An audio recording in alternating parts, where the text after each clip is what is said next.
it's not only us doing this, that if you think things are going to be solved in the end, if we're supposed to be part of like the inbreaking of the kingdom of God, should we not be doing that sort of thing here and now? And that was a big part of like the Christian support for eugenics, is that, well, there is an ideal sort of human being that you can be, like one specific one. And so we need to be trying to actualize that as much as possible, because that's ultimately what God wants. That's what it means for us to be good stewards of creation and like the resources that God gives us and all this sort of stuff. So I think that I would be surprised if there's a ton of people who are saying, like, particularly in healthcare, like, oh, well, it just doesn't matter because they're going to be fixed in the end or whatever. But I think there's a lot of sort of meddling that can exist now that ends up becoming gravely morally problematic because people think that they are doing the right thing.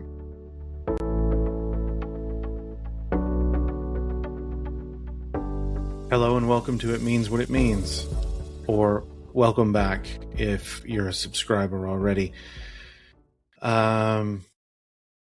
Here in early 2026, I'm kind of rethinking how I'm doing the podcast, so I'm considering maybe dropping the tagline that I've used for most of the last 3 years. So if this is your first time here, this podcast is mainly intended to have long-form conversations about biblical texts. I am trying to broaden the perspective and broaden the amount of topics.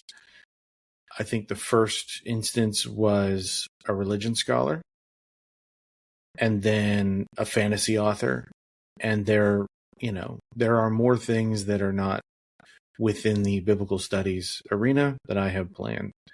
I think biblical texts were a good place to start because there are so many subjects that lie beneath the surface if you're talking about biblical studies. So I still intend to talk about academic articles, publications, lectures, things like that I come across.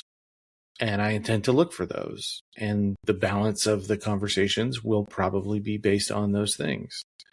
But I am looking to stretch my legs and see how many subjects I can go in and how much different kind of content that I can put out. My guest today is Aaron Brian Davis, and we discuss his chapter from the book Disability, Theology, and Eschatology, Hope, Justice, and Flourishing. So he's one of the editors, so we discuss the work in general, but I try to at least spend a little bit of time discussing his chapter, A Theory of Well-Being for Disability Theology. And I'm really glad that was the place that we begin. Sometimes when I have a book in front of me that's a lot of different contributors, I reach out to as many as I can get and I record them as they get scheduled. But to have the first one kick off, laying the groundwork about understanding what well-being is, I feel like I'm very fortunate in that regard. As of this recording, there are 2 other chapters from this book. 2 other contributors have already recorded conversations with me, Derek Estes and Maya Whitaker. So those will be out in the weeks to come. And so if you're listening for free, those will show up early in that feed over on patreon.com/It Means What It Means podcast. For $5 a month, you will get those 12 days before they come out for free. So keep an eye on social media, YouTube, Facebook, Instagram, TikTok, Twitter, Blue Sky, Spoutable, Threads, all the social media platforms that are out there. I have a presence for this podcast. So keep an eye out. I post videos that let you know when I've done an interview, when it's out on Patreon, and then I try to put one out the day before it comes out for free. That's all I have. I will be back at the end of this conversation to set up next week's episode. Okay, enjoy my conversation with Aaron Brian Davis.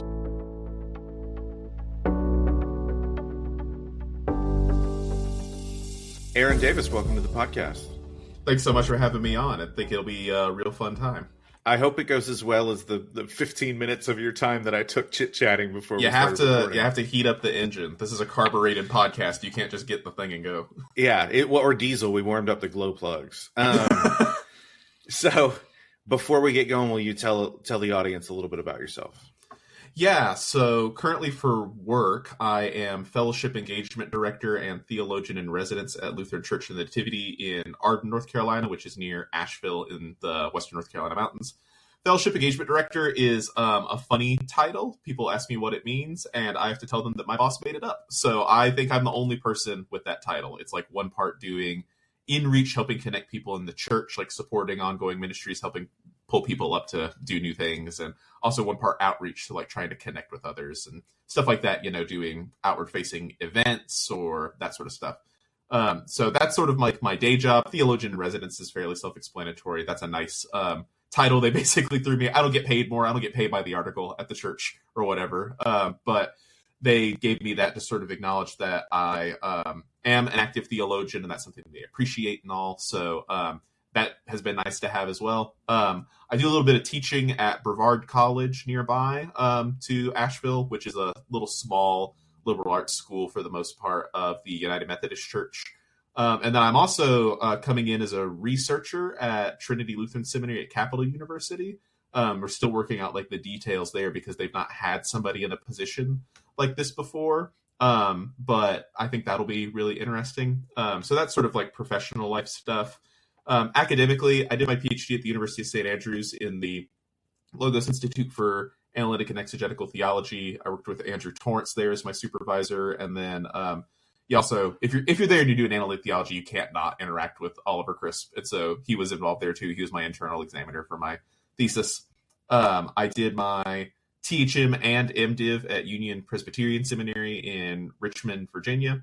And then before that, I did a BA in religious studies at NC State University, which if anybody knows anything about sort of Southern universities, that might strike them as kind of funny to do a religion degree at what is like a big cow college. Like it's agricultural and mechanical and stuff for the most part. But I really enjoyed that. More personally, I started out Southern Baptist. My dad's a Southern Baptist minister. I was then an atheist for a number of years for reasons we may or may not talk about. I don't know if they're exactly relevant to to this episode, but I'll throw that out there.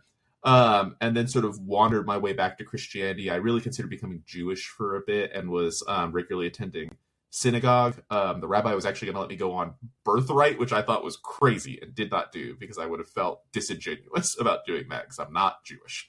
But I say that just to say I was genuinely involved in it. I wasn't just sightseeing. And then I was Episcopalian for about 10 years when I came back to Christianity. But more recently, I've become Lutheran in the Evangelical Lutheran Church in America, which is a group I always had strong sympathies for. But now I am in the ordination process in the ELCA. If people know the lingo, I am endorsed as a candidate to be a minister of Word and Sacrament. So ideally, I should be looking at ordination sometime in like the back half of 2027 or so. I'm also married. I've been married to my wife for just over 8 years, Shelby Scattergood. She's a portrait artist. She does a lot of hyper realistic, like colored pencil drawings and stuff. She's very easy to find if you Google her name. There's like 2 Shelby Scattergoods in the country. And then we have 2 cats. So we've got, and that's why you can't hear this audience because Jared is polite and mutes his microphone when someone else is speaking. But he laughed at there's 2 Shelby Scattergoods in the country. And that, folks, is why she didn't become Shelby Davis when we married, because there's a billion Shelby Davises, but there's only a couple Shelby Scattergoods. And we've got a couple cats. We got a big ragdoll cat, and we've got a little naked Sphinx cat. So my brother-in-law calls them the spectrum of villainous cats, because you either have the big white one that you pet malevolently, or you have the little shriveled one that looks like she's glaring at you all the time. So that's a little bit of just stuff about me. I'm happy to say more about any particular thing if it'd be helpful or interesting. What are your cats' names? So we wanted to do an Avatar: The Last Airbender theme. So the first one is named Bumi, B-U-M-I, like from Omashu. But then the second one, the Sphinx, her name is Reina because we got her when she was 3, I think. And she's like a retired Sphinx breeding cat that she like did a couple litters at this cattery and then retired. And so we picked her up from there and thought, she knows her name already. We're not changing her name. So, but you've actually got pretty good crossover there because there's a Boomy in Avatar: The Last Airbender and in Korra. I don't know. I know yeah. Korra's pretty controversial, so I don't know if if you're a fan. I don't know why. Like, yeah, in some ways I would say it's not as good as Atla, like the original, but like particularly that first season, if they had just done it as a limited series with that first season, that would have been incredible. I think it just got kind of weird as it went on. Oh, I know. Look, I know this is not the purpose of this conversation. I disagree. I did like the backstory. All the spirit stuff was cool. Yeah, the spirit stuff, and then like the reappearance. Look, sorry, spoilers if you haven't watched this, but the reappearance of airbenders and an airbender villain. Spoilers if you haven't. That okay, so that whole arc is cool. Like the way that the characters are interacting and some of the techniques and stuff. I thought that was really neat, and like the anarchist political stuff. But yeah, spoilers if you haven't watched this children's cartoon from like 14 years ago or whatever. Yeah. No. Also, why are you listening to this podcast? Well, I mean, we're talking about it, so no, I know. You can't really fault people who are interested in these things. Maybe you're not welcome to listen to my Bible podcast if you have not watched all the shows that I've watched. Korra haters, get out. Yeah, for sure. For sure. I don't need your support. Why did I lose 80% of listeners at the 5-minute mark? What happened? This will be the thing that my mom unfollows me on Patreon for. Like this is the threshold. Shut up about cartoons. Anyway, so what you're actually here to discuss is your chapter from the book, Disability, Theology, and Eschatology, Hope, Justice, and Flourishing. So your chapter specifically is a theory of well-being for disability theology, and you're also an editor of this book. Yeah, me and Preston Hill edited it together. So we can go as broad through the book as you want.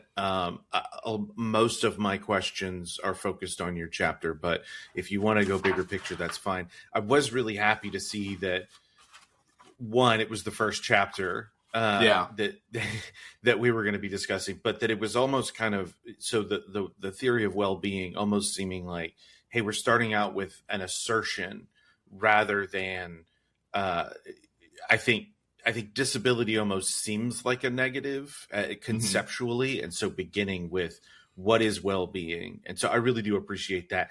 And it brought up a lot of issues that I didn't know that I had. I'd never had to articulate before around Christian eschatology and how it's articulated and how it seems to like mute out disability and some of the complexities there. So I do want to ask, is there a story behind how this project came to be, or is it pretty straightforward? Just like, nope, we wanted to write it. They said we could write it. Yeah, we mentioned it sort of briefly in the acknowledgments at the front that this book grew out of a paper panel that Preston and I put together for the American Academy of Religion's Christian Systematic Theology unit back in 2022. So for people who aren't familiar, you can either propose individual papers to AAR, like units that are focused on particular things, or you can propose a whole panel, and they tend to like that because then there's less that the organizers for each unit have to do. So we just knew each other professionally already, and we're like, there's not a lot of work on like disability and eschatology, and we think that we could do a good job of pulling some people together to talk about that in a helpful way. And so we did that, and it was very well attended at the Denver Convention Center. And we thought, okay, great. So we'll probably go on and publish these papers or whatever. I actually did. The paper I gave there is not the chapter that's in the book. The chapter from here is from somewhere else. I did go on and just publish that article somewhere and didn't really think a lot about it. But then it wasn't terribly long after the conference that we heard from Megan White, who's an editor at the time at Lexington Books. Bloomsbury Publishing has now acquired them, so she now works at Bloomsbury. But she was just asking like, hey, this was really interesting.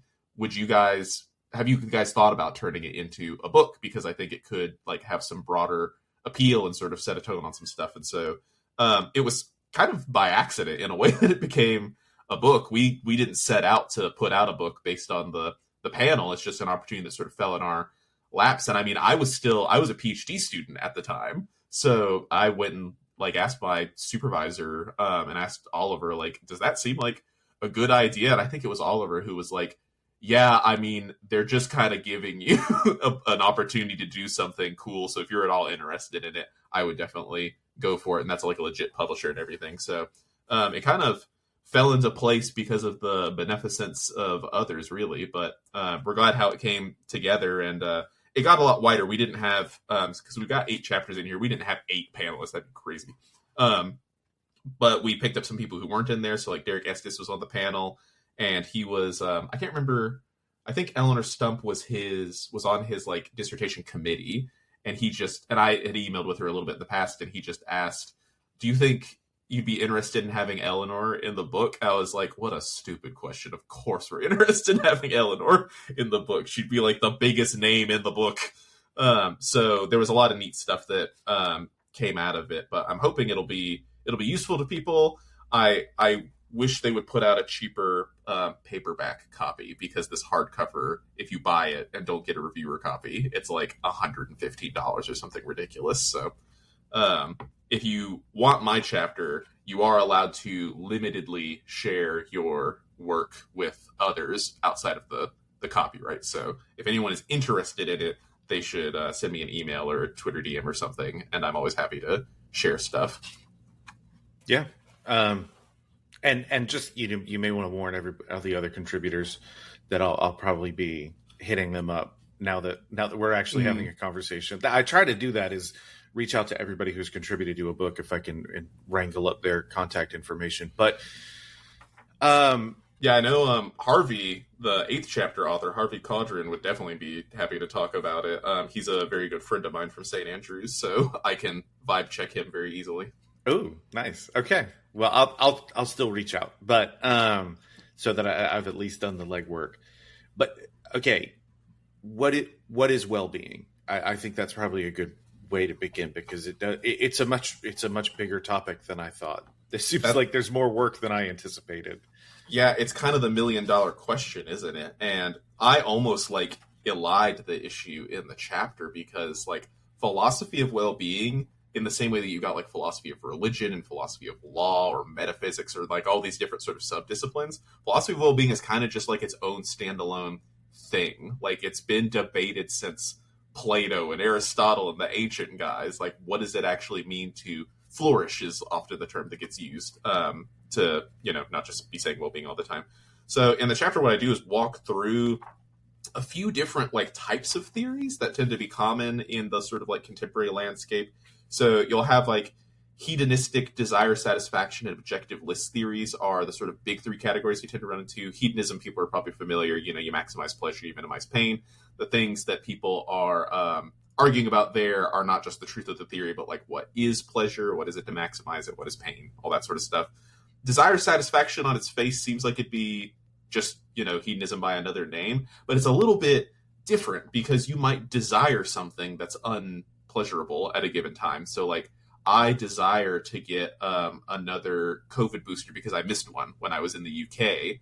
I keep forgetting to schedule it at my pharmacy, but like that's something that I want to happen to me, because I want to have the increased immune response protection that the vaccine brings. But I don't want to get a shot per se, because I don't think most people are crazy about needles, and shots hurt and all that. And so if I just got the shot, you could make this argument that like, well, that's not a pleasurable experience. You don't like having the needle punch through your skin and everything. You don't like the feeling of the injection going into your muscle. But I do desire that for other reasons beyond just the maximization of pleasure, minimization of pain.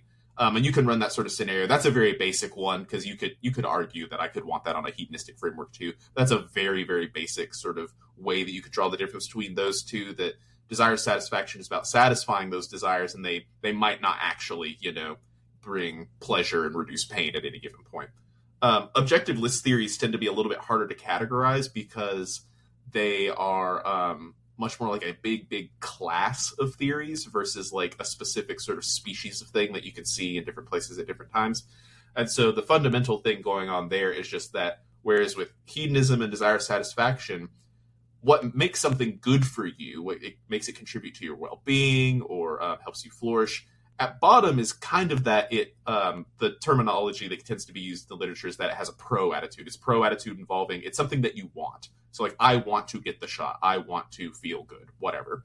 And what an objective list theory will do is say that there is at least one thing. Usually people have more than one thing, but there's at least one thing that is not pro attitude involving. You don't have to want it, and it can be good for you.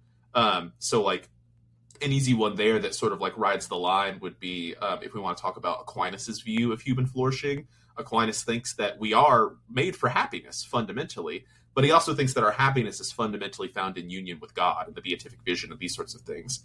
And so if you don't want union with God, and if union with God would actually like not fulfill a desire, if it wouldn't be pleasurable to you, maybe because you're like a wanton sinner or something like that at a given time, that for Aquinas doesn't make it less like a core component of your well-being. It's objective that union with God is the best thing for you. And so objective list theories can have a bunch of things. It could be that there's stuff like knowledge and friendship and health and all these things could be objective goods, even if you don't want them at a given time, if you don't want to be smart or healthy or whatever. There's also sort of in between and crossing the boundaries of those three big categories, what are called hybrid theories. And they do what they sound like. They try to take parts from one or more of the other three categories and sort of mush them together, usually to try and avoid problems that some can have. So one of my favorite examples is, I think it's Shelley Kagan who gives it, that if you have just a straight objective list theory where like, hey, all your goods are just objective, they don't need a pro attitude, doesn't matter, then you can have this weird seeming paradox where a person can be objectively flourishing and yet miserable. Like they have all the things that make them, that are supposed to be good for their well-being, and yet they hate it. And it just seems like we might not want to say that typically. And so a hybrid theory might say, well, we're going to have objective components of well-being in here, but we're also going to have some sort of desire constraint too, that I have to want them in some sort of way. And so in the chapter, I don't go through, because there's not nearly enough space, and try to say this is the theory that's true. I basically say you could kind of use any of these probably and come up with something that like works for disability theology. It's going to depend on some of your other constraints. What I do is pick out just a specific theory to work with that I think is going to be particularly amenable to what I'm trying to do there. And that's William Lowenger's desire perfectionism theory, which is one of those objective theories. So his basic idea is that there are objective components of human welfare like knowledge and health and stuff. But those goods only become good for you, particularly as a subject, when you appropriate that goodness by desiring them. And so if you don't desire knowledge, it's not good for you like in that moment, but knowledge will be a part of your overall well-being in the end. That's the perfectionism of desire perfectionism. And so he gives various arguments in favor of this. Really, one thing he's trying to do is not necessarily start from like axioms and build out to a theory of well-being. He's actually trying to make like a theistic argument on the basis of well-being, that it does seem like there are these objective goods for human flourishing. And what is the best explanation for that is the sort of question that he gets at. And he tries to say, well, it seems like probably actually having like a creator would best explain this. So he's doing a little bit of a different project than a lot of other well-being people would be doing. But I thought that his particular theory was sort of especially interesting and kind of easy to use for these like disability theology purposes. I didn't want to pick something that was going to require too much modification to do the work I was trying to do. So that's why I ended up landing on here. But I don't try to make the case that like that's the only way to construe well-being in disability theology, or that's even the right theory overall or whatever. I just sort of stay agnostic on that in the chapter. So is developing a concept of well-being in this context for disability theology, is that because now we can say what the other side of the eschaton will be like? That's a big part of it to me. So the impetus for this specific chapter really came out of me because my PhD thesis was on like disability theology and healthcare rationing and health law and policy and these sorts of things. And obviously you'd think like, okay, and a lot of like the economics literature or whatever, you're probably going to have fairly generic understandings of like well-being or flourishing. Like the World Health Organization is probably not going to get very like richly philosophical or theological with what they're saying somewhere. But then I'm trying to draw these resources from disability theology. I was just sort of consistently aggravated by the fact that for the most part in disability theology, you weren't finding a lot of people talking about what well-being is. They would make these big claims about disability not necessarily being bad for a person, a disability being something that could be part of God's plan for a person or part of God's good creation or revelation or whatever. But then when you would try to ask, okay, so what does it mean for something to be good for somebody? There just wouldn't be an answer. It wouldn't be in the body of the text. It wouldn't be in the footnotes. It just wasn't something available. And so I think, like a lot of people do, I wrote this because I was like, well, I wish somebody had written this already. And so here's a problem. I think I would like to try and fix it. And even, for my part, even if it's not a very good solution or something, I would hope it at least gets the conversation moving more, because I was just coming up empty looking for somebody working on this topic. Okay. Yeah, I keep coming back to this, and I need to go actually read it. I think it's an essay, or maybe it's a sermon, but it's Jonathan Edwards talking about the Trinity, and it's this very like it's in the idea of a divine existence that's very internally satisfied and is perfect because it does not need anything else. And I've been thinking about that because I've been thinking about how that kind of emanates into other ways of thinking. And so with this, if you think, oh, well, there will be, a resurrection and a transformation of the world. And so right now, this building needs a ramp because there are disabled people who need it because they're in a wheelchair, or it's just easier to traverse if you're on a walker or whatever. And obviously that won't be the case.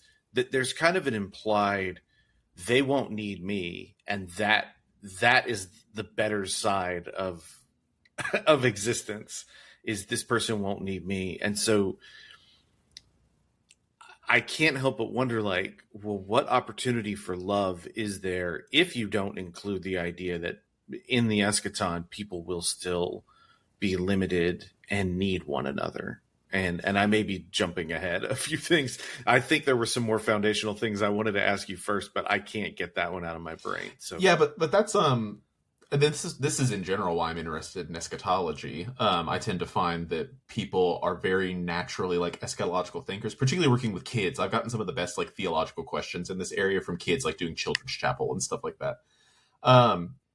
But I think to try and steelman a little bit somebody who would hold an elimination view of disability of the eschaton, that it all goes away, you can't have any of it, I think they would probably say something like, well, but isn't the most loving thing to give people bodies and minds that function as they're supposed to? There'll probably be a sort of proper function view of what a person is, or what the teleology of a human being is, to say, in the same way that you don't want to have somebody, if somebody is, they've got a huge cut on their arm or something, you wouldn't want to say, oh, but would it really be the most loving thing for God to fix that? Or should they be allowed to bleed for eternity so we all have the opportunity to take care of them more?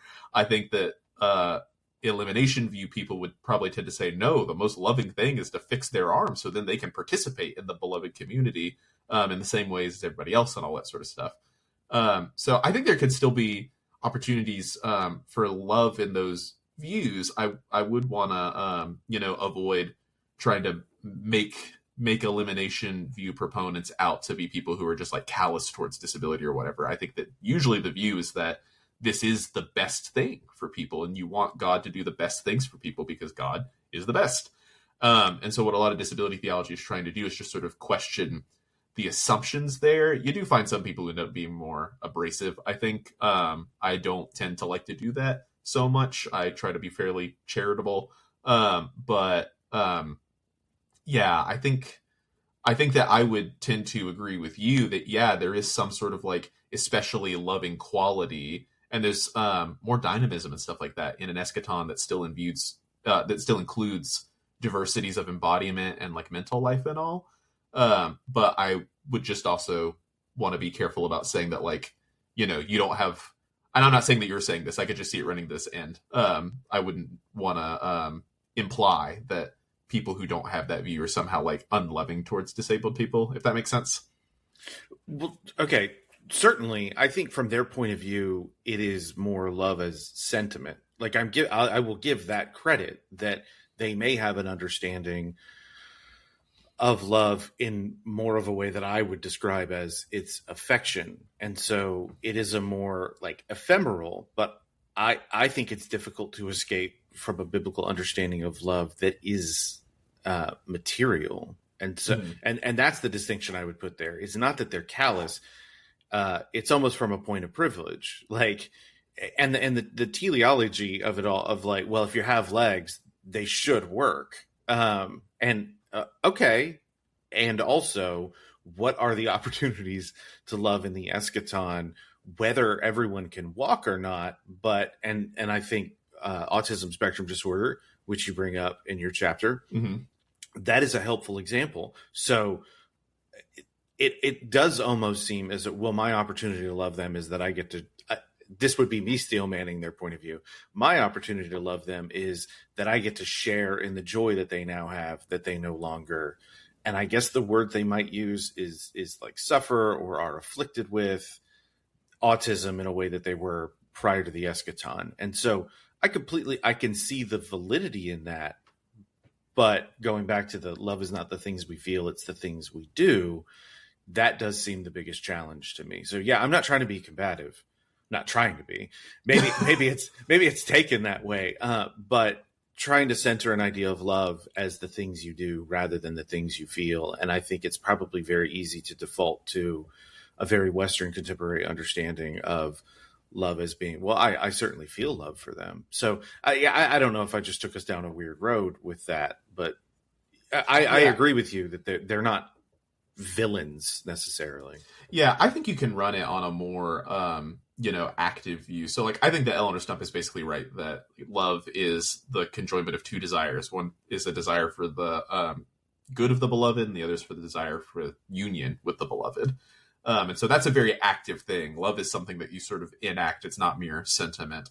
And I think that what you could say, Eleanor does not say this, and her chapter in the book is pretty clear about that, as is Derek Estes' chapter, which is like a sort of Thomist view on the retention of disability in the eschaton. You don't have to say this, but I could see, and I've heard, just in talking to people, a sort of line that takes love to be that sort of active thing, which says the ultimate good for that person is that. And then maybe, so taking autism again, I wouldn't agree with this, but you could say, well, because of the sort of like deficiencies or whatever, for lack of a better term, that autism can bring socially or whatever, that union with them is actually better achievable. And that's not just vibes based. It's like something richer than that. But yeah, I think we're both just trying to be clear that like there's a particular view that I'm going to have here and that I'm going to defend, and that disability theology in general is going to be lifting up. But we don't do that for lack of understanding of what other people might say. It's just genuine like disagreement. I will say, as the father of, my son was diagnosed with autism spectrum disorder about 7-8 years ago. He's 18 now, so he doesn't have the context of school where there are so many challenges in a concentrated area. I do think learning more about, whether it was from the advice of the diagnostician who initially walked us through things, or just reading a book like Neurotribes, learning more about those things and being able to love myself again in a functional way made me a better father. And so, and this is something that you kind of bring up in the chapter, that the notion that if the autism per se is not removed from the person, but rather the people around them are capable of communicating with them in a way, or I don't know if insulating is the right word, but the environment is not overstimulating in the way that it so often is for people with autism. That is in fact an improved world. And so getting to the other side of that, but then it does still, like, is the problem of the disability the burden that it creates on someone else? If love, I think, is inherently brings with it burden or service or care that's actively provided to someone. And so, but that particular part, which I'm paraphrasing, so if you about the autism and communication, that was a part that was very helpful to me, and I thought that was a beautiful part of your chapter. Yeah, and interestingly, we've since learned, since this book came out and everything, that my wife is autistic, and so I did not know, like, doing this sort of work, that that was something I had such direct proximity to, day in, day out. But that's something she and I have talked about, like, particularly since she was diagnosed. The same sort of mechanism, the same sort of mental mechanism that allows for autistic hyperfixation, and I think I used the term in this chapter. If I don't, it's from Joanna Leidenhag in her paper she gave on the panel. She ultimately was too busy. She does a lot of stuff, and so was not able to contribute a longer version to the book. But she talks about autistic joy as like a good that is brought by autism, and that there would be this lack of it in heaven, in the eschaton, like at the resurrection, however we want to parse that. If you took that away, and does it seem more likely that autistic joy goes away because autism goes away, or does it seem more likely that if the eschaton is the ultimate, like, highest form of flourishing that we can exist within, does it seem more likely that we would all be able to experience something like autistic joy? And I found all that stuff sort of helpful. But I mean, like, for my wife, like, she struggles with that sort of hyperfixation with, like, work, for example, and having like a difficult time separating out things, letting work stay at work and all that, which is a very common complaint that autistic adults have. And it's a huge part of why there's a lot of under and unemployment among autistic adults. And so she had said at one point, like, I wish I just didn't have this thing in me that makes me like this. I was like, but do you really mean that? Or do you mean you just wish you didn't have the bad parts? And she's like, I mean, I just wish I didn't have the bad parts. And so, that's the sort of thing I was trying to get in the chapter, to say, to get rid of the bad parts, because I think disabilities are going to have bad parts. Every part of life is going to have bad parts about it. Being a man is going to have bad parts about it. Being a woman is going to have bad parts about it. Being a parent or whatever. We don't tend to say, like, there's no men and women in the resurrection. We just say that the badness sort of falls away because of the reconfiguration of the world, because of the proximity to God, like, whatever. The question becomes, for disability, does getting rid of the badness require getting rid of the disability? Is disability reducible to the badness? Is that it? Is it just disability? And, the etymology rules the day. Or is disability something, maybe a little bit different, a little bit deeper, where you could get rid of the bad making features and still keep the good making features, and therefore have somebody be disabled? A lot of my thoughts before interviews really start to gel when I'm walking my dogs to try and keep them calm, so they've worked out some of their energy. But this morning, and I'm glad you brought up some of those other categories, because race was one that popped into my head. So are we just all going to be beige tubes or something, like in the eschaton? And well, there won't be any more, physical, visible differences that we would identify as racial. Well, again, is the problem of race the difference in color, or is the problem like a societal one? All of that to say, I will say, jumping back, because this thought, and I noticed this question up here on the other monitor, it popped in my head kind of as a counter to what I was thinking, which is, well, so much of the Gospels is Jesus going around healing people. So how does that fit? Or where is that situated within disability theology, would you say? Yeah, I think that's one of the most common questions that Christians will have, is like, well, it seems like Jesus is going around fixing people, quote unquote. So, like, how can that be a bad thing? How can people be disabled in heaven if a big part of his sort of miracle working is making the blind see and the deaf hear and the lame walk and all these sorts of things? And that's something I've talked about, because I've preached disability theology from the pulpit. It's something I talk about at church, and that's something our pastor there, like my boss, continues to talk with me about, because in some ways he's like, man, this really does seem to make a lot of sense, but also, what do I do with some of this? So it's all to say, I think it's a really good and common question to bring in here. In terms of where it fits into disability theology, it is it's not like central in the way that, say, like Jesus's crucifixion would be. Like, disability theology tends to center that ever since Nancy Eastland wrote her sort of like fountainhead work for the discipline called The Disabled God. She really leaned on Jesus's experience of crucifixion and such as like disabling in a way for him, where he like not just, feel solidarity, but comes into solidarity, is resurrected as the disabled God with like pierced hands and side and everything. And so that sort of series of narratives from across the gospel is super central to disability theology, versus the approach to the different healing narratives tends to be a little bit more, for lack of a better term, like apologetic. Like, okay, so what do you do with this stuff then if you don't think that that's just the model, that everything is, all these disabilities are going to go away? One little book I really like and would recommend to people that works with some of this stuff is Amos Young's The Bible, Disability, and the Church. He walks through some of this stuff pretty effectively.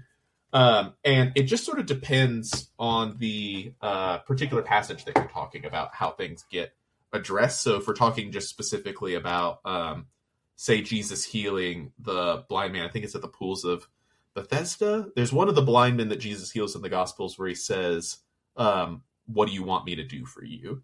And so that can sort of be taken as a kind of paradigm that Jesus is actually interested in what these people are interested in. And so I think even though, you don't have that at every other place. So like, the paralytic man being lowered through the ceiling, he doesn't go like, hey buddy, what do you want? He just sort of does it.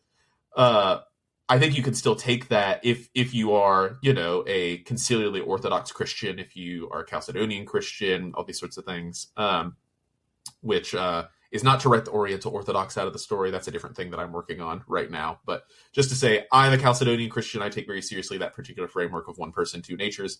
And if you've got that, if you've got the divine person, the divine nature taking on that human nature, regardless of how you want to deal with like the problems of knowledge and stuff, like what does Jesus know? I like the way William Lane Craig puts it, where he's like, do we need to imagine Jesus is laying in the manger, contemplating the infinitesimal calculus? Like what's going on in Jesus's brain at different points? Whatever you want to say in response there, I think you want to say something like Jesus has a keener awareness of other people than than his peers around him do. Jesus is more aware of people and their needs and sorts of things than, Peter or Thomas or Mary, any of the Marys would have been. And so if that's the case, then I think we should be careful about putting ourselves in the place of Jesus and saying, well, Jesus is doing these healings, so obviously all disability should need to go away. It's like, I don't know, man. Jesus has a unique ministry in that time and place. There's also the idea that Jesus is going around healing certain people. He's not healing everybody, though. It doesn't say like Jesus goes around and, hey, there's no more deaf people in Israel anymore.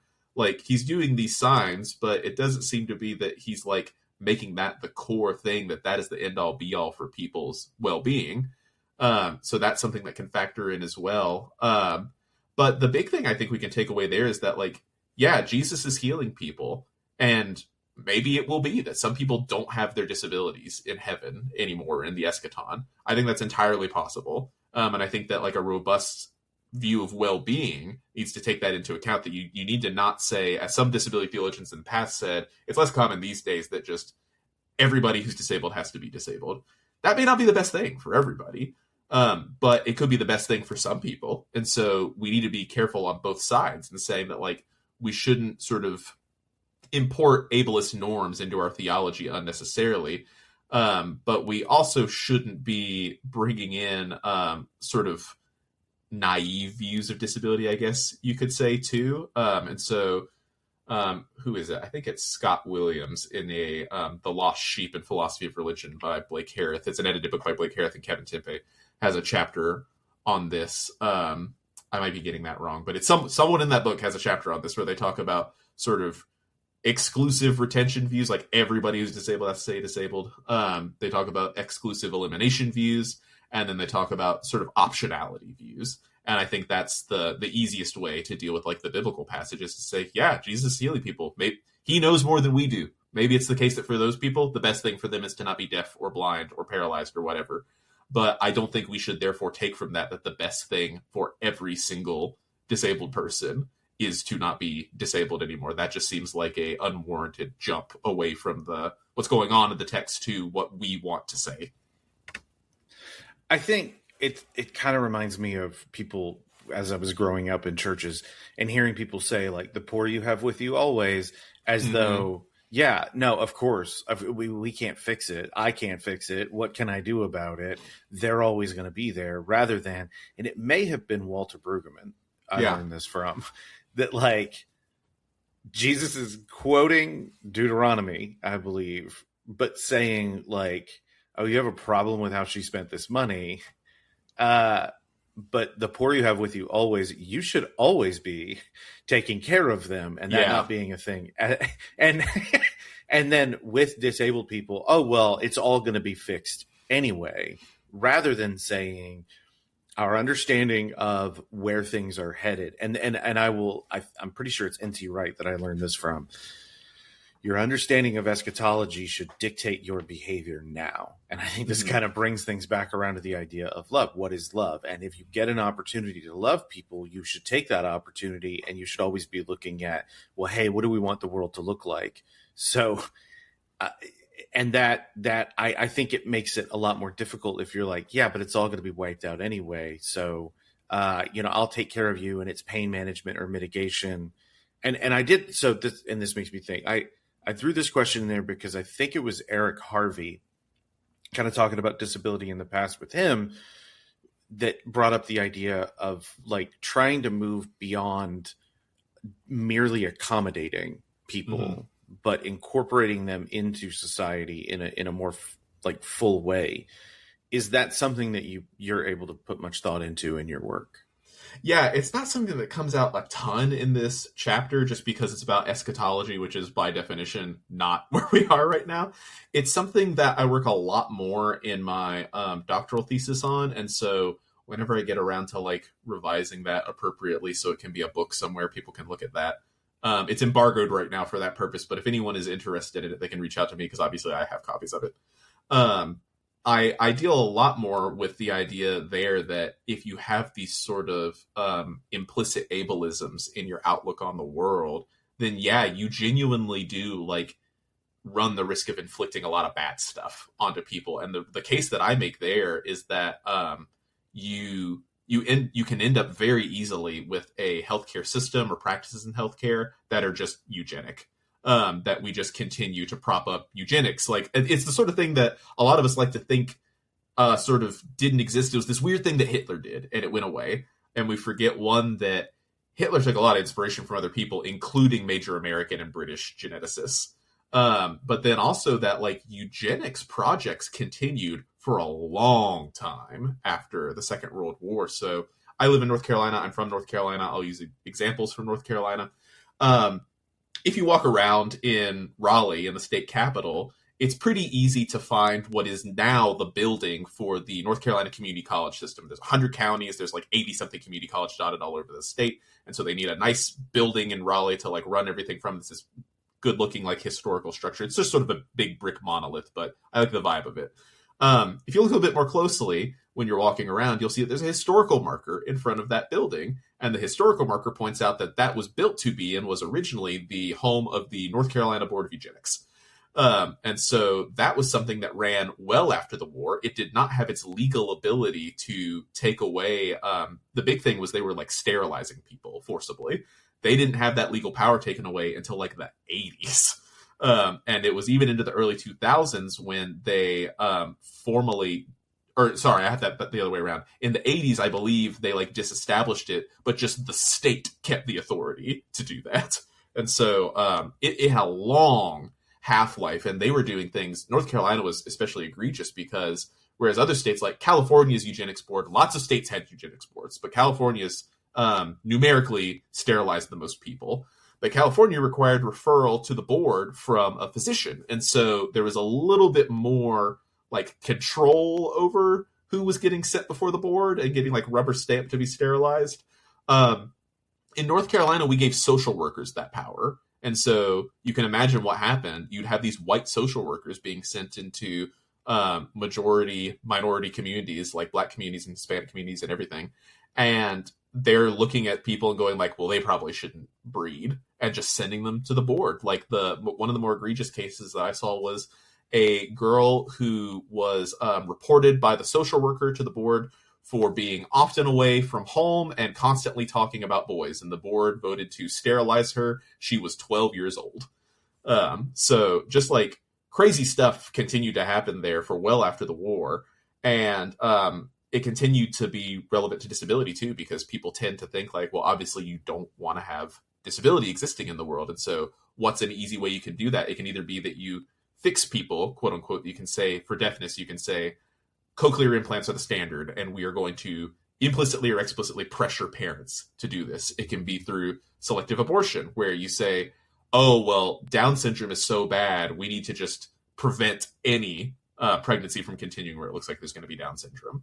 And that's not like sort of tinfoil hat stuff. There's a great book. It's one of my favorite books that I've read in the past few years. Devon Stahl, Disabilities Challenged to Theology. She's at Baylor University.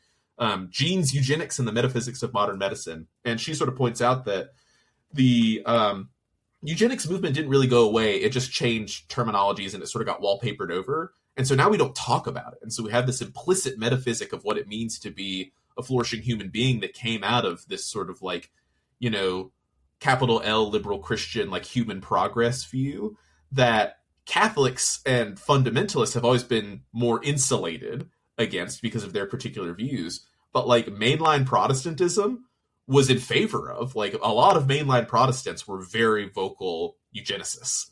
And that included disability among a lot of other things.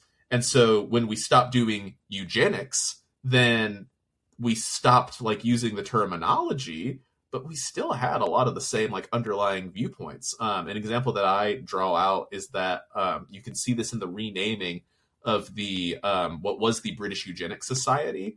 It then became the Francis Galton Society, if I'm remembering right. Francis Galton is usually heralded as like the father of modern eugenics. He wrote books on this and everything. And then its current name today is the Adelphi Genetic Society. So a lot of what would have formerly been like the domain of geneticists and, you know, human hygienists and stuff like that now sort of falls under genetic testing, genetic counseling, that sort of thing. And that's not to say that all genetic counselors, everybody doing genetic testing is, you know, some sort of evil eugenicist or whatever. But it's to say that eugenics is very insidious. And so if you have any of these assumptions that lie under what you're doing that remain unquestioned, you run the risk of perpetrating it. And so in the thesis, I did a comparative study of National Health Service in the UK and then US healthcare. I had to zero in on one particular system because US healthcare is just all over the place. I looked particularly at the Oregon Health Plan, which is sort of their administration of Medicare for everybody in the state, and found in both cases, like, if eugenics, the definition I used was, if eugenics is you making these sort of healthcare decisions for bad moral reasons, is sort of distilling it down. Like, you're using faulty moral reasoning to get here for changing what's going on with people or preventing certain people from existing or whatever, then that's what we're going to call eugenics.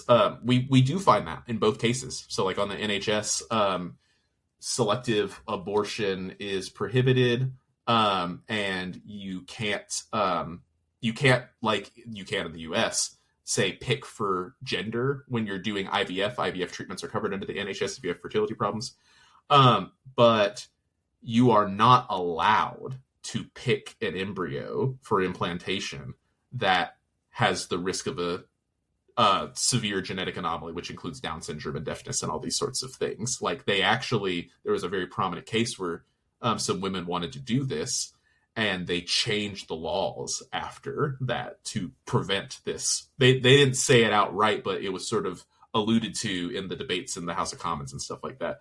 And you find similar things on the Oregon Health Plan, that like treatments that are reparative or preventative of disability rank much higher than treatments that are adaptive for disability.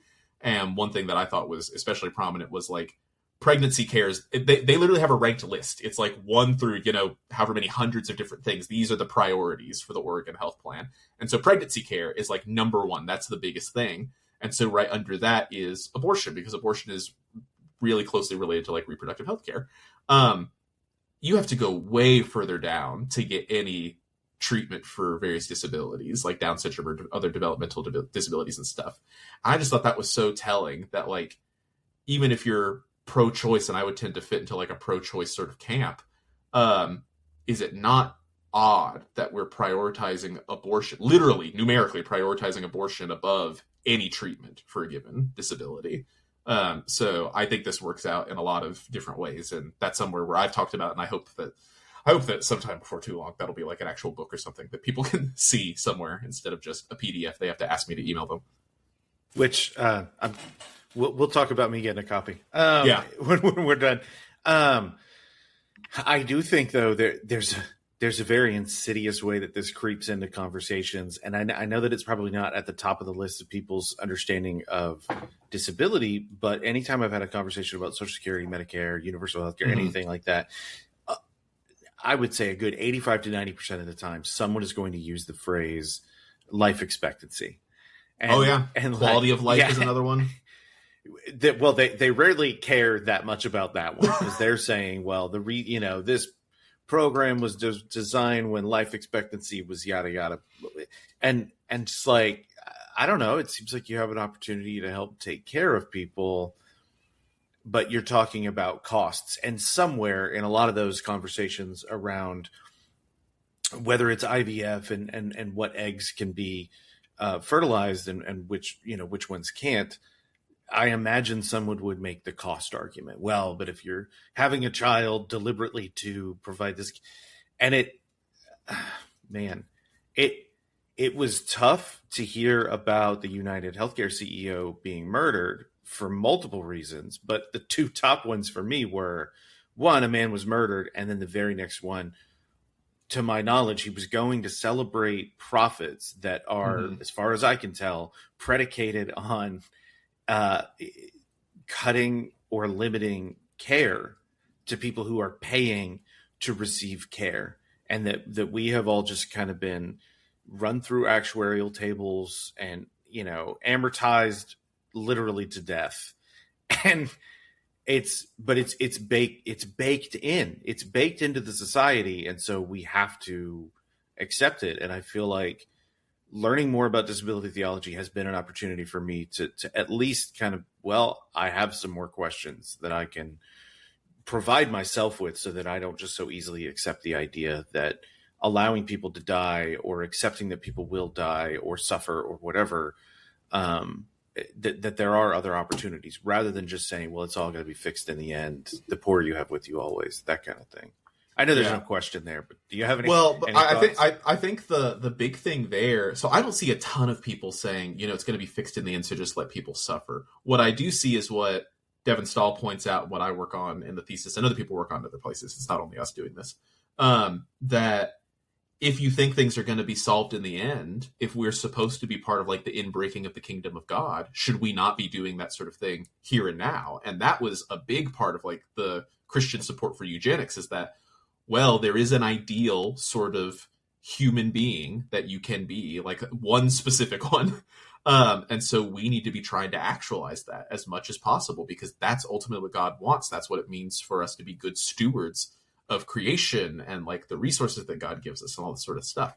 So I think that I would be surprised if there's a ton of people who are saying, like, particularly in healthcare, who are like, oh, well, it just doesn't matter because they're going to be fixed in the end or whatever. But I think there's a lot of sort of meddling that can exist now that ends up becoming gravely morally problematic, because people think that they are doing the right thing. And that was a big part of why I wanted to work on the well-being stuff, is to say, because I've had this before, just personally speaking to people at conferences or different places, where I'll talk about, disability being potentially retained in the eschaton. They're like, but isn't disability just bad for people? And I wanted to say, well, not necessarily, because here's like this theory of well-being that's perfectly legitimate, and could rival your own, on which you don't have to say disability is bad necessarily. And I just didn't have that sort of thing in my pocket. There wasn't anybody I could look to and say, oh, but so-and-so's talked about this or whatever. So I figured I had to do it myself. And now I have that sort of thing. So now you can pull out the great trump card, which is somebody saying something, you go, well, actually in my published work. I've been through this conversation. I've been thinking about a song. I know it as an Andrew Peterson song, but he co-wrote it with another Andrew named Andrew Osenga. And, it's called After the Last Tear Falls. Mm-hmm. And it's a list. Are you familiar with him or with the song? Okay. So it's just, after the last young husband sails off to join the war, after the last dirty politician, after the last, this marriage is over. But the chorus, which he did write, is, and in the end, there is love, oceans and oceans of love. And so I think, rather than saying, well, there is an ideal, and it's one type of person, one type of body, one type of physicality. Rather than saying that, it's the ideal is love and doing your best, and not, and I understand they can probably twist this perverse, well, I'm forcefully sterilizing this person because I think they have a low IQ or they have this physical disability that I don't want perpetuated, and that, but the ideal of you loving and providing for someone and the vulnerability. So kind of going back to Jonathan Edwards' idea of perfection basically being like isolation and self-satisfaction and invulnerability, that doesn't work for me, because that's not the picture of love that is depicted in the incarnation, in the crucifixion, resurrection, and ascension, or in, and we were talking about earlier before we started recording, but in the call to follow in suffering that we see in Paul and in the other apostles and in the early church, the call to be persecuted and love, or be persecuted because of your love. So if in the end is oceans and oceans of love and love again, and if love is greater than faith and hope, then the thing that we put our faith and our hope in should be love, and that should be where we put our energy, I would say, and not extinguishing or limiting people from being who they are. Yeah, and again, I think the big thing that people would say in response, who are like eliminationists, if that's a term that we can use, is just that, well, but that's not really who they are. Who they are is this like perfectly functioning thing or whatever. And I think it often is important and overlooked that that's not really the picture that Scripture gives us. So the big thing, hugely important, again, in the way that the crucifixion gets talked about as like sort of disabling experience for Jesus that brings him into literal, like physical solidarity with disabled people. The resurrection similarly is central, because when he is the firstborn of the dead, when he is the first fruits of the resurrection, you don't find like blemishless, like steel muscled body stuff. Like, he has the wounds, he has the marks of his crucifixion still. Candida Moss talks about this a little bit as like, well, they're just scars or whatever. I don't necessarily agree with that. I think Maya Whitaker is more right. She's critiqued that a little bit. But if we assume, which I think is the right thing to do, that like the wound that Jesus has in his side, where he says, Thomas, you can put your hand in my side, is the sort of thing where there could be penetrative touch there. If I had that sort of wound on my body right now, we would tend to think, that is not good for you. That is going to be prone to infection. Something's probably going to fall out of you at some point. You want to keep all your innards in, and that's not going to be conducive to that.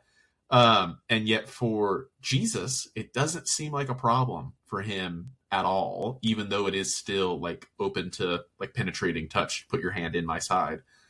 So I think that Jesus personally, like as an individual, as a human individual, does challenge a lot of that stuff, because he shows that those sorts of things can be sort of pace Edwards et al.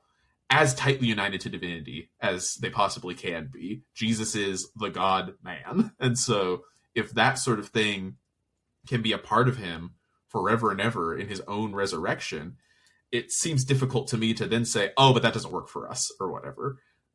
And even Augustine is one of these people who has this view that like everybody has to be resurrected like around 33 or so, because that's the age that Jesus was when he died. And so that's the perfect age to be. And they all are going to be like some perfect height and weight and shape and all these things. Even Augustine cannot get away from the biblical witness that Jesus has these scars still. And so he makes this concession that like, yeah, but perhaps the scars of the martyrs will actually enhance their beauty rather than detract from it. It's like, okay, well now we're off to the races. And you find that other places. So I just sort of critiqued Moss a little bit there, but she also in her Divine Bodies book, this is the same place where she talks about the marks of Jesus. She points out that like there are different resurrection images, like Jesus drawing people in, like in his parables, describing like the lame and the blind and the deaf and stuff coming in to like sit at the master's table and feast because the other people won't do it. They won't accept the invitation. And it doesn't say or even imply that those people stop being as they were when they were outside of the master's house and away from the master's table. they are just as they were. And so that's kind of interesting. It's interesting when Jesus is speaking about the resurrection specifically and gives that very sort of hyperbolic, if your eye causes you to sin, cut it out sort of teaching. He's really inverting a standard of beauty and aesthetic perfection that would have been there at the time and that we still have today, that like, oh, isn't it better to have, two working eyes or whatever? And he says, no, it's better for you to enter the resurrection blind than it is for you to not enter at all. And so that would seem to be an odd thing to say if it's like, oh, but he doesn't really mean that. Like, he doesn't mean that you can enter the resurrection blind. He's merely being hyperbolic. It's like, well, that's the only time he said this sort of thing, maybe. But there's a lot of stuff going on here that doesn't seem consonant with the everybody's going to be the exact same way sort of view of the resurrection. So, I think it's important to lift up that the biblical texts don't just give challenges to like disability theology. And it's not as though disability theologians are like fighting against scripture to sort of contort it or whatever. There's a lot in scripture that seems to be very supportive of this sort of view without just being like proof texty or whatever. There's a lot in like the meat and the narrative and the arc of scripture that seems like it actually bends in the direction of this view more than an eliminationist view. So I just think that that's an important thing to lift up here, particularly because this is ostensibly a Bible podcast and I do theology. I will say we do know that what Jesus meant was if your eye causes you to sin, shame that girl into dressing differently. Yeah, obviously. That's and when he said if you are without sin, pick up the first stone and stone her. What he meant was like, yeah, you guys are without sin. You should be stoning her. He didn't mean sure. to not stone her.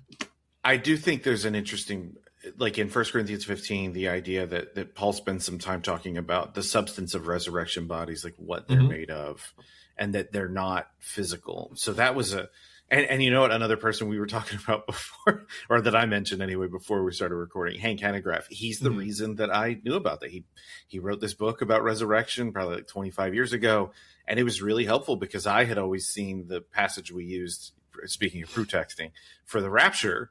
But reading that whole chapter and seeing that like Paul is taking a lot of space to talk about what the resurrection is and what these bodies are and why that matters, and understanding the materiality involved in that was a sea change for me. In the way that I thought about things. And isn't it interesting that Paul is so emphatic that God's revelation is through weakness, that it's not through like strength and bodily perfection, all these things. This is something that I think Amos Young works on very well, because Paul talks about the way that God is revealed, not just in the marginalized, but what seems to be in the marginalized of the marginalized. And he talks about the foolishness of the world being God's wisdom. And so Amos makes this sort of case that like, yeah, Paul doesn't state this outright, but it seems entirely within the bounds of the text to think that he could have something in mind like the marginalized of the marginalized that we see today, like intellectually, cognitively disabled people, particularly profoundly cognitively disabled people. And so in a lot of those people's instances, they might not communicate in the way that we do. They might sort of babble in ways that seem unintelligible or whatever. And what could the foolishness of the world be represented as in a more strong way than like the babbling of cognitively disabled people? And if what he says about weakness elsewhere is right, that seems totally like harmonious with Paul's overall view that it is not about stuff that you are doing. It's not about what you can bring to the table. It's about God saying, this is the world I've made. This is how I'm going to be revealed in it. And the same thing with Jesus talking about childlikeness, for example, that he doesn't say, these children, which is often the way we read that passage. Ulrich Luz points out that normally people throughout the ages have read that passage to be, well, this is how I think children should be, and so this is what Jesus is saying, rather than looking at what children actually are, which is vulnerable and dependent and trusting and all this. And Jesus says you have to be like that to enter the kingdom of God. And who is more vulnerable and dependent on their maker than, again, say someone who's like profoundly cognitively disabled, who needs help with their everyday life, who's always leaning on others. And someone who's recently done some good work, I think, on the vulnerability side of things in disability theology specifically is Lisa Powell. She went and followed up Nancy Eastland's The Disabled God with her own book called The Disabled God Revisited. Because oddly, Eastland's book is called The Disabled God. It does like basically no theology proper. There's like not really a lot of work in the doctrine of God on there. It's just like Christology and ethics and stuff. And Lisa goes and like tries to actually work through what some of that would mean in like an ontological sense for God. And I'm not saying I agree with everything she says in there. So there's some stuff that I would not want to agree with. Disability theologians tend to be split on what it means for God to be disabled, or like the extent to which we want to use that category. But she's got a lot of interesting stuff, and this is a thin little book. It's an easy, very pleasant read. That was something I called out in my review of it in the International Journal of Systematic Theology, is that it's a good book. It's also just really nice to read. And so many academic books are not nice to read. You read them because you need the information, not because it's pleasurable. I don't know what you're talking about, and I disagree. As someone who reads them, academic publishers, send me as many as you want. I love them. I mean, and I read almost exclusively like academic monographs, but I'm just joking. You're not wrong. Some of them are tough to read. Another book that works pretty well on sort of challenges to traditional, quote unquote, traditional like ways of viewing God and invulnerability and these sorts of things is Emily Pennington's Feminist Eschatology. And this one's interesting because there's a lot of particular impulses in like feminist approaches to eschatology that want to say things like, you can't have an eschaton because then you ultimately have like a patriarchal domineering God like succeeding over everybody in the end. And so that just isn't a thing. And she is very clearly like a feminist and wants to work within feminist theology, but she gives some really, I think, interesting constructive critiques there that show how you can have like a strongly feminist outlook on some of this and address those same concerns, but without having to say, we're just going to retroject the worst of power dynamics and stuff up into the Godhead.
disability and its place in heaven or in the resurrection or in the eschaton. I think it says more about the people who hold those opinions than it does about disabilities or about the divine intention for disabilities.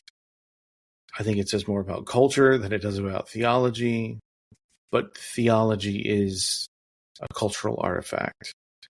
And I think it's important to be mindful of that. So pick this book up, listen to these episodes, and yeah. But next week, Daniel Glover and I will be discussing his book, Jesus and Other Sons of God.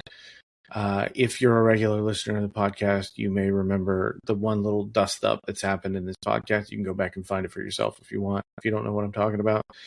It was centered around the term Son of God. So that one's kind of important to me because Son of God has a meaning in the minds of Christians and in popular culture now that is influenced by the theology that resulted from the Council of Nicaea. And I am not really trying to get into a fight as to whether that is the legitimate Orthodox Christian doctrine, the doctrine of the Trinity, as it came out of the Council of Nicaea. That is immaterial to me. I am aware of it, and I understand it. However, it is really common to read theology that is that developed back into texts that may not be carrying that idea. And my understanding for the last 20 years has been, well, throughout the ancient Near East, there were royal designations, and Son of God was one of them. So there's a political component to the term, to the title Son of God. Daniel Glover brings up some of the more Mediterranean, which is, I know, parts of the ancient Near East touch on that, but the Greco-Roman ideas of Son of God, which do have more in common with, you're discussing the substance of a thing. But it's still more interesting than just taking theology, distilling theology, and then just applying that as broadly as you can. So if you're reading biblical text, my hope for this podcast is that it is enhancing your ability to engage with biblical text. And that means understanding when and where the thing you already believe is or is not being asserted. So, I don't really have anything else. I'm really excited for that conversation. That's another good book. So go get Disability, Theology, and Eschatology, and go get Jesus and Other Sons of God. And the podcast will be back in a week. Unless you want to head on over to patreon.com/It Means What It Means podcast and chip in $5 a month. You can hear my conversation with Daniel Glover now. Okay, I think that just about does it. So if you get a chance to love someone, please take it.